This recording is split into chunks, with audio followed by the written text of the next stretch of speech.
Bonjour les amis béliers, ravi de vous retrouver avec ce petit message des flammes jumelles, un message pour le relationnel. Preuve de discernement s'il vous plaît, ça peut pas parler à tout le monde, donc prenez quelque chose qui résonne avec vous, sinon vous laissez s'il vous plaît. Alors ça concerne les béliers un signe solaire mais aussi un ascendant, donc je vous invite à aller voir votre signe ascendant, ce qui pourrait vous donner un message. Mes amis, si vous avez besoin de mes services, n'hésitez pas à me contacter via mail, message WhatsApp ou SMS. Bienvenue aux nouveaux et aux nouvelles abonnés. Si vous arrivez par hasard, abonnez-vous, c'est gratuit. Les amis béliers, que vous soyez un solaire ou un ascendant, on va découvrir le message pour vos relations, quelles qu'elles soient les relations. Ici, on ne parle pas que de l'amour, mais on parle de les relations en général. Une seule carte. Si d'autres se retournent, on va les prendre en considération, mais une seule carte pour vous passer votre message.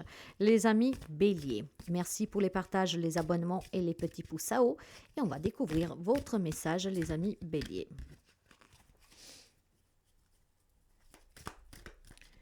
Bélier, quel est le message pour les amis béliers? Le refus du changement. Ah, les amis béliers n'aiment pas trop quand les choses changent, quand les relations changent aussi. Donc, probablement, vous n'aimez ni quand ça change positivement et encore moins négativement. Disons que quand vous sortez de votre zone de confort, de ce que vous êtes habitué à vivre dans cette relation, on a du mal à s'y adapter. Donc, vous refusez des changements, vous refusez d'éloignement, des séparations ou que sais-je. Mais on va déjà lire le message et puis discuter de ce message que vous avez eu. Le refus du changement vous confronte à une situation qui demande de faire des choix importants et de changer de façon de penser ou d'agir. Cependant, tu refuses de faire ces changements car tu as peur de l'inconnu et de perdre tes repères. Tu te raccroches à des habitudes, à tes croyances et à tes modes de fonctionnement, même si cela te freine dans ton évolution et dans l'évolution de ta relation. Le changement est la seule constante de la vie. Refuser de changer peut te conduire à te sentir bloqué ou coincé dans une situation qui ne te convient pas. Prends le temps de réfléchir aux raisons de ton rejet du changement et aux conséquences que cela peut avoir sur ta vie. Interroge-toi sur les raisons de ton refus ou sur ceux qui t'empêchent de faire les transformations nécessaires. Sont-ce uniquement des raisons psychologiques ou bien rencontres-tu des obstacles tangibles qui bloquent ta route? Dans le cas où tu ne changes rien à ta situation actuelle, tu vois-tu rester dans l'état dans lequel tu te trouves encore d'ici 1 an, 5 ans, 10 ans? Le changement, mes amis béliers, le changement n'est pas forcément brutal. Tu peux tenter une réorganisation progressive où les transformations sont installées graduellement pour les rendre moins effrayantes. En répondant honnêtement à ces questions, tu pourras commencer à identifier les raisons pour lesquelles tu te refuses le changement et tu trouves des solutions pour y faire face. Garde en tête que le changement fait toujours peur. Sortir de sa zone de confort n'est pas dans ta nature première. Clairement, mes amis, ici, il y en a qui ont du mal à se séparer, à s'éloigner de certaines personnes. Ces changements vous font peur parce que vous ne savez pas ce que l'avenir vous réserve. Vous avez peur d'avancer sans l'autre, vous avez peur d'avancer sans vos parents, sans cet ami qui est important pour vous, voyez. Je pense tout simplement aussi que face à des changements, par exemple, ou à un enfant qui prend son envol, un ami qui se marie et que donc aura d'autres priorités, il y a le refus de ce changement parce que vous positionnez plutôt en tant que victime, d'accord?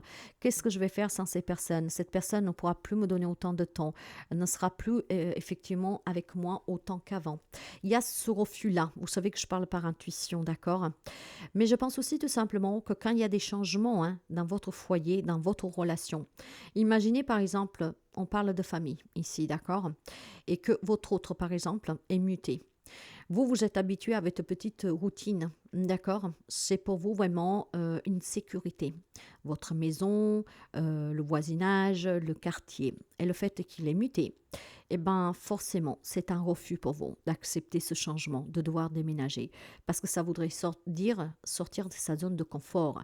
Ça voudrait dire sortir, aller dans un lieu inconnu où il faudra se refaire des amis, apprendre à connaître un quartier, des voisins. Donc tout ça, ce sont des refus que vous n'acceptez pas. tout ce qui est changeant dans une relation, en fait, vous fait peur.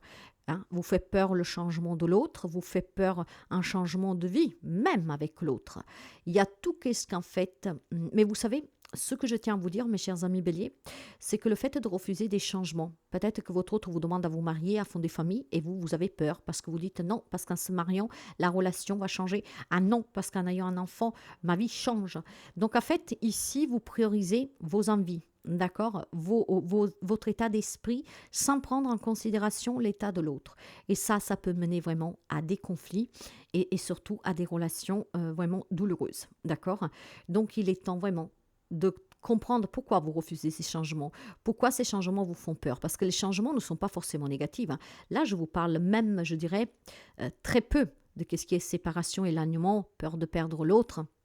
J'ai vraiment des changements qui peuvent être très positives, mais qui, oui, vous font peur. Peur de s'engager, peur de se marier, peur de fonder famille, peur de déménager, peur peut-être aussi de savoir que son enfant va prendre son envol, peur de savoir que vos parents déménagent loin de vous. Il y a vraiment une peur dans tout ce qui est relationnel qui met la relation en difficulté. Donc, si vous voulez des liens qui sont plus épanouissants, mes amis béliers, il faut accepter, d'accord, que les relations changent, que tout ce qui est autour de vous change. Vous devez accepter que rien n'est figé, d'accord, que tout est en mouvement. Nous sommes énergie et tout ce qui nous entoure énergie. Et du moment que nous sommes énergie et que tout est en mouvement, vous comprenez bien qu'il y a des changements qui sont nécessaires, qui sont même, je dirais, incontrôlables, d'accord. Vous ne pouvez pas tout contrôler. Or, si vous voulez des relations saines, il est temps d'accepter les changements, d'accord. Peut-être une proposition qu'on vous fait, d'accepter aussi certaines invitations, certains événements à changer dans votre vie, certains comportements à changer. Il va falloir arrêter de refuser le changement. Il faut aussi tout simplement arrêter aussi de façon négative de croire que les personnes ne changent jamais. Il y a des personnes qui changent, ce qui veut dire qu'effectivement, à partir de là, il y a des relations aussi qui se terminent. Et accepter que cette personne a changé, que cette personne n'est pas ce que vous avez toujours cru, que cette personne, a tourné sa veste, ou que sais-je. Donc vous avez besoin, tout simplement, de changer, mes amis, d'accepter les changements.